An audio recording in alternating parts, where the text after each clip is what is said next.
And the Brooklyn more I was watch no go. him at age 36, the more he looks mentally semi-retired to me.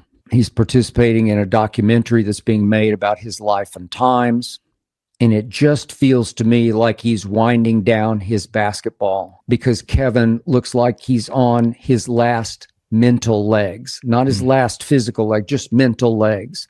He's not really into it the way he used to be into it when he went to Golden State, driven to win those 2 championships against LeBron. Skip Bayless talks about Kevin Durant retiring. Check out what he had to say, and then I'll come back with my comments. A great NBA player who twice in finals has owned LeBron James.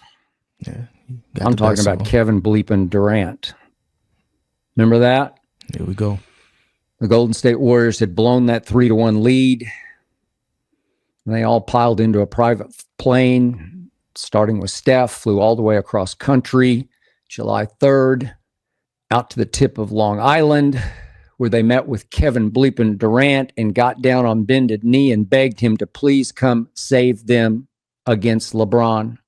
They knew they could not beat LeBron by themselves. I'm talking about Steph and Draymond and Clay. That was a great move by KD. A lot of people talk junk about him leaving OKC to go to a championship team, a 73-win team, but still, look what happened when he was there in the 3 years, 3 finals, 2 out of 3. Possibly could have won all 3, but he got injured versus the Toronto series. So say what you want to say about KD, but he's the reason why that Warriors dynasty got to the next level. And everybody condemned, except me, Kevin Durant for joining forces with the Golden State Warriors, leaving behind his little buddy Russ in OKC. And I was okay with that move because Kevin was going into year 10.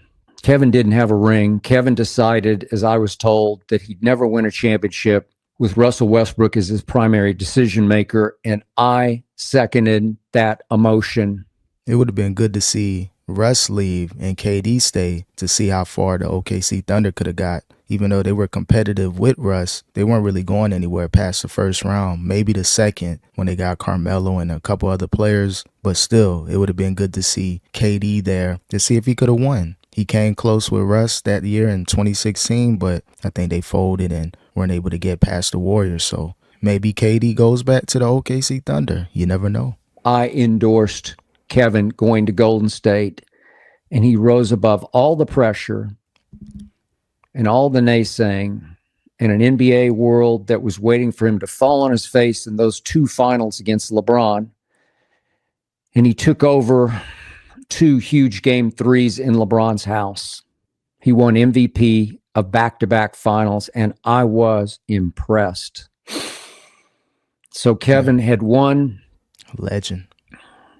his MVP in OKC with a 50-40-90 performance that year. Then he had won his 2 finals MVPs. And he wound up in Brooklyn and then Phoenix. And the more I watch him at age 36, the more he looks mentally semi-retired to me. Yeah, he could be getting a little frustrated. I think the Suns kind of took a lot of years off of him mentally. He thought he had a chance to win a championship with Booker and then, getting Beal. So they didn't reach the expectations of being a championship team or looking like a championship team. That Beal contract definitely set the Suns back, and now you're starting to hear all these trade talks with Kevin Durant. He's participating in a documentary that's being made about his life and times. And it just feels to me like he's winding down his basketball. And it's reflecting in the Suns' 1-loss record because they started off 8-1 this year. Then since then, they've gone 20-31. Think about that, 20-31. They're 28-33 overall as we speak. That's 4 games out of the play-in. 4 games behind the Dallas Mavericks for that final play-in spot. Yeah, again, huge letdown by the Suns. I know KD, he didn't really want to get traded. The news and the rumors are kind of shocking to him, but I know deep down inside he knows that this Suns thing ain't going to work out with Beal being hurt. Booker, he's a good player, but he's not going to be able to move forward with just him and Booker. So you got to get rid of KD. The retirement talks could be real. He is 36 years old, be 37 by next season. So yeah, of course, the documentaries, the interviews, all that stuff is going to come for KD. With Kevin Durant and Devin Booker and Bradley Beal, and they're 28 and 33, even though Kevin is putting up tremendous numbers, like Kevin Durant style numbers. He's averaging 27, 6, and 4, shooting 53% from the floor and 40% from three. He's down a little bit at the free throw line, 82%, but still way better than LeBron. Yeah, still gonna. He's a great free throw shooter. He got those shots, Kevin Durant. Man. But I said this when it happened. That team has never been the same since they moved on from Chris Paul. Chris Paul is way past his prime, but when he was right in Phoenix, they were right because they needed that playmaker. They needed that veteran force to set them up and orchestrate. Yeah, Chris Paul is always a great option as a point guard, but he always gets injured when it counts the most, either the last few games of the season or entering the playoffs. So I guess they felt as though, you know what? Yeah, Chris Paul would be great, but maybe he didn't want to be on the bench, and they decided to move forward and not offer him a contract or whatever the case may be. But yeah, having a Chris Paul there, even without KD, when they had Bridges and Ayton and Booker, they were able to make the finals and they won 2 games. So they took the Bucks to 6 games. So maybe you try to get Chris Paul back. Who knows? Or maybe he's good in San Antonio and finishing out his career. But the loss of Chris Paul, it definitely hurt the Suns. Between Kevin and Devin Booker. Right now, Devin Booker leads that team in assists, 7 a game. They got Tyus Jones, hoping that he could be a younger CP3, but he just doesn't have the star power, the magnitude, the takeover cachet that team needs, that Kevin needs. So Kevin plays offense, but he plays next to no defense. Still a good defender, though. Way down the line in defensive win shares. He's 193rd now, and Phoenix has fallen to 27th in defensive efficiency.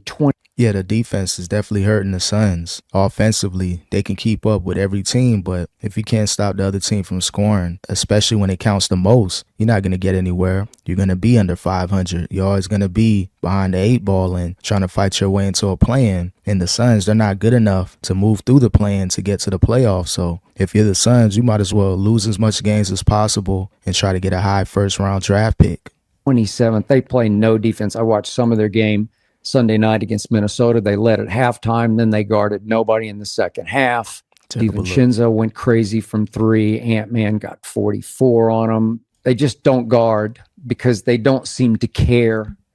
They look lifeless to me. They have that sort of in the water feel. They are the flip side of the team at the top of the West standings, the team Kevin started with, what I now call the Oklahoma City University Thunder, a team that is all for one and one for all, that love. Hey, maybe KD should request a trade to the OKC Thunder. That's starting to be talked about. I know Gil's Arena, they brought it up. I made another video about it. It's on the channel. Definitely check it out. But yeah, I can see OKC Thunder being in play with Kevin Durant. Sam Presti's there. Believe they still have the same ownership that drafted KD. So if you're KD in Phoenix, you kind of, rubbing your hands like Birdman right now. Can we get you back in OKC, and what type of young assets can we get back in return? That can kind of sway KD from, retirement if he's thinking about it. That can push his career another 3 or 4 years of great productivity and being a championship contender every single season. They may have to give up Chet Holmgren. That's going to be the main thing. Which young players are they willing to give up for KD?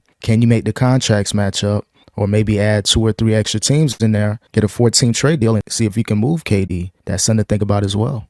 Loves to play together and fight together and destroy together. That team is motivated to go places. Yeah, they're gonna get a championship. The Phoenix Suns just look like they're done to me because Kevin looks like he's on his last mental legs, not his last physical leg, just mental legs. He's not really into it the way he used to be into it when he went to Golden State, driven to win those 2 championships against LeBron. to win those 2 NBA Finals MVPs against LeBron. And now, to me, as gifted as he still is, Kevin's just going through the motions. And the Suns have set in the West. Yeah, so I don't know if KD's thinking about retirement. I know he's probably mentally frustrated. Things didn't work out in Brooklyn. Things aren't working out in Phoenix. So maybe he's on his last leg mentally. But if you're KD, you can still average 20 points per game easily, well into your late 30s, early 40s. So maybe requesting a trade, going to another team. You got to try to do it in the summer. I don't think KD wants to play his last season next season in Phoenix. Even though he's talking about he wants to, play it out this season, he knows it's going to end in the summertime. But again, man, OKC Thunder, they're looking like a good trade. They got a great young core that they could be willing to give up a few players, but who are they going to give up to get a KD? Is that an option? Is KD willing to go back to OKC or maybe LA, maybe Miami? But there's some teams that are willing to trade multiple players and first-round picks for KD, so that may make him hold off on retirement if he goes to the right team.